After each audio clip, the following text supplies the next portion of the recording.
मिसळ पाव एकदम साधी आणि सोपी पद्धत आणि झटकीपट मिसळ पाव खूप छान लागतं घरच्या घरी आणि अगदी मामलेदारची मिसळ आहे ना तशीच बनवते. तर चला आपण सुरुवात करूया. हे बघा कांदा आणि लसूण, अद्रक, एक टोमॅटो आणि हा मसाला.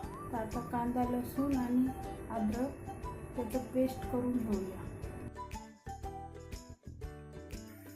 हे पहा आपली कांदा, लसूण आणि अद्रक याची पेस्ट बनवून झाली आणि आता ही फोडणीला टाकते. त्यासाठी मी या पळीने 2 पळी तेल घेतलेलं आहे, कारण मी खूप जास्त बनवणार आहे मिसळ.